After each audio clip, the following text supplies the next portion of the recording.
Hello everyone, my name is Ravi Sharma और मैं इतना इसलिए मुस्कुरा रहा हूँ क्योंकि आपका आरआरबी पीओ मेंस क्लियर हो गया और अब आप पहुँच चुके हैं इंटरव्यू स्टेज पे, जो कि फाइनल स्टेज है।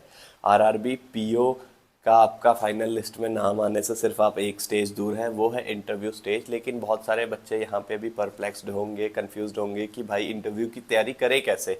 तो ये इस वीडियो के बाद आपकी कन्फ्यूज़न भी दूर हो जाएगी, आपका थोड़ा कॉन्फिडेंस भी बढ़ जाएगा कि आरआरबी पीओ के इंटरव्यू की आप तैयारी कैसे करें और कैसे इंश्योर करें कि भाई आप कम से कम 70-80 मार्क्स तो लेके आए ही आए। ठीक है, तो कुछ चीज़ें होती है, जैसे कि एक दायरा है कि भाई इसी के अंदर से पूछा जाएगा, इसके बाहर से नहीं। उस दायरे में जो जो चीज़ें आती है आपके बारे में वो हम सब कवर कर लेंगे।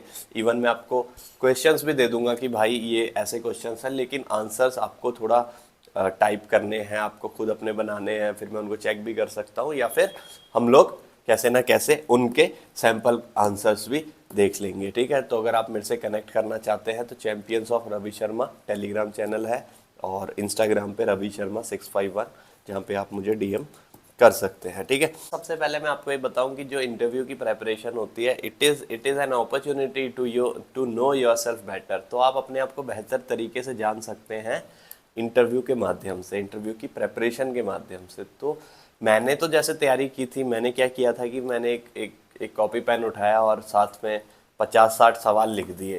ठीक है, उसमें पर्सनल क्वेश्चंस भी थे, टेक्निकल भी थे और बैंकिंग के भी थे, और भी सिचुएशन बेस्ड भी बहुत सारे सवाल थे। और उनके मैंने फिर खुद ही आंसर्स लिखे थे। फिर मैं उन आंसर्स को पढ़ के फिर किसी से चेक करवा के फिर देखता था कि भाई ये परफेक्ट आंसर है कि नहीं। कहीं आप मतलब ऐसा नहीं है कि इंटरव्यू की आपकी प्रेपरेशन की ज़रूरत नहीं है कि भाई आपको अगर वो बोले इंट्रोड्यूस योरसेल्फ, अगर आप प्रिपेयर करके गए तो आप बहुत अच्छा जवाब वहाँ पे देंगे। अगर आपने प्रिपेयर नहीं किया, ये वाला सवाल भी बार बार नहीं इसको भी रटा है, तो आप वहाँ पे देखना इसमें भी आप हकला जाएंगे। तो वहाँ पे आप मरमर ना करें, इसके लिए इंश्योर करें कि आप यहाँ पे एक एक सवाल, मतलब आपको मतलब नो स्टोन अनटर्न्ड छोड़ना है। यहाँ पे आपको कोई भी मतलब आपको मार्जिन ऑफ एरर नहीं है। ठीक है, बहुत आराम से आप इंटरव्यू में अच्छे मार्क्स स्कोर कर सकते हैं। उसके लिए आपको चाहिए कॉन्फिडेंस। कॉन्फिडेंस आएगा जब आप प्रेपरेशन अच्छे से करेंगे। तो प्रेपरेशन में जो इंटरव्यू की प्रेपरेशन है वो सिर्फ 4-5 चीज़ों पे डिपेंड रहती है। पहला तो आपका कॉन्फिडेंस है, दूसरा आपका पर्सनल सवाल आपसे रिलेटेड, आपके पेरेंट्स से रिलेटेड, आपकी प्रीवियस जॉब से रिलेटेड, आपके कॉलेज से रिलेटेड और आपके शहर से रिलेटेड। कॉलेज भी चलो टेक्निकल क्वेश्चंस में आ जाएगा, बट आपका शहर से रिलेटेड, उस शहर से बाकी चीज़ें जो भी रिवॉल्विंग है, मतलब आपको अपने बारे में सेल्फ अवेयरनेस है कि नहीं। बैंकिंग अवेयरनेस तो चलो ठीक है, सेल्फ अवेयरनेस है कि नहीं। बैंकिंग का जो इंटरव्यू का मेन प्रोस्पेक्ट है वो सेल्फ अवेयरनेस ही है कि वो आपसे कुछ भी पूछ सकते हैं। मैं आपको पूरी लिस्ट भी दे दूंगा टेलीग्राम चैनल पे चैंपियंस ऑफ रवि शर्मा पे, बट वो ये पूछेंगे कि भाई आप कौन है, tell us about yourself. मेरे को तो उन्होंने ये पूछा था कि tell me about yourself in 30 seconds, तो वहाँ पे उन्होंने प्रेशर 30 सेकेंड्स का भी डाल दिया था। तो ये भी इंपॉर्टेंट है कि आप अपने बारे में अच्छे से जान के जाएं। ठीक है, why do you want to join banking, ये भी आपसे सवाल पूछ सकते हैं। अगर आपका कॉमर्स बैकग्राउंड नहीं है तो आपको और ज़्यादा वो क्रॉस क्वेश्चन भी कर सकते हैं। नहीं भाई, आपकी इंजीनियरिंग थी तो आप इंजीनियर क्यों नहीं बने, आपकी एग्रीकल्चर थी तो आपने खेती क्यों नहीं की। तो ऐसा कुछ बहुत सारी चीज़ें पूछ सकते हैं। आपकी स्ट्रेंथ वीकनेस के बारे में पूछ सकते हैं आपसे। ये भी पूछ सकते हैं कि भाई आप टीम प्लेयर है कि आप टीम लीडर है, लीडर और कैप्टन में क्या फ़र्क है। तो ये सब चीज़ें ये पर्सनल है। आपका शहर कौन सा है, ठीक है, आपके शहर का एमपी कौन है, एमएलए कौन है, कब ये इलेक्शन हुए थे, ऐसा कुछ भी पूछ सकते हैं। वो आपके शहर में फेमस कौन है, आपके शहर में फेमस खाने की चीज़ क्या है, कौन सी फेमस पर्सनैलिटीज़ आपके शहर से निकली हैं।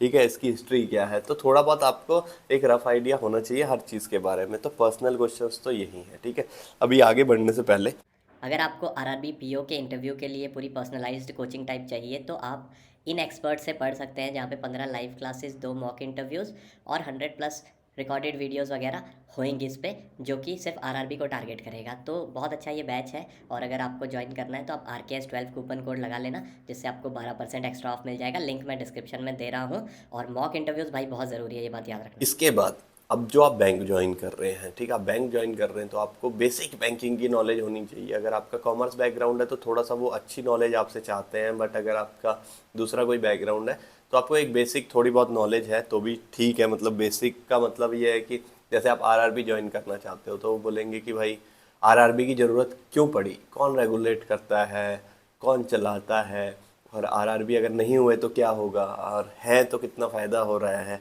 ठीक है, तो आरआरबी से रिलेटेड प्लस उसके बाद थोड़ा सा बैंकिंग से पूछ लेंगे कि भाई बैंक क्या होता है, अकाउंट क्या होता है, सेविंग करंट अकाउंट में क्या फ़र्क होता है, सेविंग अकाउंट के मोड ऑफ ऑपरेशन क्या होते हैं, ये सब वो पूछ सकते हैं। फाइनेंशियल इंक्लूजन क्या होता है, और प्रायोरिटी सेक्टर लेंडिंग क्या होता है, जो जो बीमा चल रहे हैं, जनधन योजना और प्रधानमंत्री एसबीबीडीए जो अकाउंट्स खुलते हैं। ठीक है, तो ये सब जो भी आपसे पूछ सकते हैं, बीमा जो एसबीवाई सुरक्षा बीमा योजना, तो ये बैंकिंग अवेयरनेस और फाइनेंशियल अवेयरनेस से रिलेटेड है। और अगर कुछ लेटेस्ट आरबीआई वगैरह ने कुछ निकाला है तो वो भी इसी में आएगा। ठीक है, तो दूसरी चीज़ ये होगी। और तीसरी चीज़ है भाई टेक्निकल क्वेश्चन। टेक्निकल क्वेश्चन का मतलब ये है कि आपका जो बैकग्राउंड है ना, उससे रिलेटेड आपसे सवाल पूछे जाएंगे। बैकग्राउंड क्या होता है कि जैसे मैंने इंजीनियरिंग की है, ठीक है, मेरे को बोलेंगे अच्छा आपने इंजीनियरिंग की है, कौन सी की है आपने, अच्छा इलेक्ट्रॉनिक्स एंड कम्युनिकेशन की है। अच्छा इलेक्ट्रॉनिक एंड कम्युनिकेशन में फिर बोलेंगे डिजिटल और एनालॉग में क्या फ़र्क होता है, फिर बोलेंगे आपका फेवरेट सब्जेक्ट कौन सा था, और आपका फेवरेट टीचर कौन सा था, और वही सब्जेक्ट आपको क्यों अच्छा लगता था। तो मतलब ऐसा है कि मैंने क्या किया था कि मैंने 2 सब्जेक्ट्स अच्छे से थोड़ा पढ़ लिया था, ताकि मैं ये सोच के गया था कि अगर वो पूछेंगे कि भाई आपने, अगर उन्होंने कुछ ऐसा सब्जेक्ट पूछ लिया जो मुझे नहीं आता, तो मैं बोलूँगा कि सर 1-2 साल हो गए हैं, और दूसरा मेरा इन सब्जेक्ट्स के प्रति थोड़ा ज़्यादा इंक्लिनेशन था, तो फिर वो उस सब्जेक्ट से पूछ लेंगे। तो ऐसे आप घबराइए मत कि आपको पूरा 4 साल का इंजीनियरिंग दोबारा पढ़ना है, बिल्कुल नहीं पढ़ना। तो आप अपना 1-2 सब्जेक्ट अच्छे से तैयार कर लें, और टेक्निकल क्वेश्चंस यही हो सकते हैं, और तो कुछ नहीं हो सकता। ठीक है, और जो अगर नहीं भी आता तो आप बोल दो कि भाई नहीं आता, I will go and try to check it out. ठीक है, ताकि आपकी क्यूरियोसिटी थोड़ी सी उनको पता चले। ठीक है, और जो अभी लेटेस्ट रेपो रेट्स वगैरह वो पूछ सकते हैं आपसे, जो 3-4 ये बेंचमार्क्स होते हैं ना, RLLR, रेपो रेट, और भी रिवर्स रेपो रेट, इनकी डेफिनेशन भी पूछ सकते हैं, होता क्या है, SLR क्या होता है, तो ये सब पूछ सकते हैं, और तो क्या पूछेंगे। ठीक है, इसके बाद इसके बाद भाई हम बात करेंगे कुछ ऐसे सवाल जो कि आपको प्रेशर में डालें। प्रेशर में एक तो ये सवाल भी डालता है लोगों को प्रेशर में कि आपकी तो डिग्री है नहीं, तो आप बैंकिंग क्यों ज्वाइन करना चाहते हैं। तो मुझे जब ये पूछा था कि भाई why do you want to join a bank, मतलब क्यों, आप तो हो इंजीनियर, आपने तो जॉब भी की है, इंजीनियरिंग की भी जॉब की है, सेल्स की भी जॉब की है, अब बैंकिंग क्यों भाई। तो फिर मैंने उनको बताया कि देखो सर ऐसे नहीं, मतलब ऐसे नहीं। तो मैंने उनको बताया कि जो मेरी बीटेक है, ठीक है, उससे मेरे को एनालिटिकल स्किल्स थोड़ी डेवलप हुई हैं, जो कि मेरे को बैंकिंग में काम आएगी। दूसरा, मैं जो भी अभी डिजिटल हो रहा है सब कुछ, तो मैं बेटर टेक्नोलॉजी को समझ पाऊंगा, क्योंकि मैं एक टेक्निकल स्टूडेंट हूँ। तो मैं, और तीसरा कि भाई जो मेरी जॉब थी उसमें मैंने कस्टमर हैंडलिंग सीखी है, तो वो भी मुझे काम आएगी। टीम लीड की है, तो टीम लीडर भी मैं अच्छा हूँ, टीम मैन भी हूँ, क्योंकि टीम लीडर से पहले टीम मैन आएगा, तो टीम मैन आपको पहले बोलना है। तो ये 3-4 चीज़ें मैंने उनको बोली थी, तो they are quite satisfied that he has that. तो आपको ये बताना कि भाई तुम्हारे अंदर क्या है जो बैंकिंग में भी काम आएगा। तो इसलिए सवाल से ज़्यादा डरने का नहीं है, बस यही है। उसके बाद वो आपसे पूछेंगे कि आप स्ट्रेस कैसे हैंडल करते हो, अगर कोई कस्टमर आ गया, आप पे प्रेशर डाल दिया, तो आप क्या करोगे वहाँ पे, उस पर भड़क जाओगे क्या, वो आपको गलत बोल रहा है, वो ऐसा बोल देंगे कि एकदम गलत बोल रहा है, तो आप वापस उसको कुछ बोलोगे क्या। तो ऐसी चीज़ें आपको सवाल वो पूछेंगे, और भी बहुत चीज़ें पूछेंगे, आपको बोल भी देंगे कि नहीं यार, I don't see yourself fit into the banking industry, but वहाँ पे आपका जो आत्म आत्म सम्मान है उसको ठेस नहीं पहुँचनी चाहिए, आपको काम रहना पड़ेगा वहाँ पे। और जब आप काम रह के उनको बताएंगे कि मतलब आपको ऐसा लगता है कि आप बैंकिंग में एक अच्छे फिट हैं, वो आपको ये भी पूछ सकते हैं कि why do we not select you. ठीक है, why we should not select you, अगर ऐसा सवाल पूछ लिया तब भी आपको उसका भी जवाब देना पड़ेगा। ठीक है, तो ये सब रहता है भाई, इसके अलावा बाहर से कुछ नहीं आता है। फिर भी अगर आपके मन में कुछ डाउट्स हैं, एक डाउट और हो सकता है कि भाई लैंग्वेज बैरियर है क्या। देखो आरआरबी में तो बिल्कुल बैरियर नहीं है, आप पूरा हिंदी में भी देख के आएंगे तो भी चलेगा, और आईबीपीएस वगैरह में भी लैंग्वेज बैरियर नहीं है। आप किस तरीके से अपने थॉट प्रोसेस को वहाँ पे एक्सप्रेस कर रहे हैं वो इंपॉर्टेंट है, तो लैंग्वेज से बिल्कुल मत डरिए।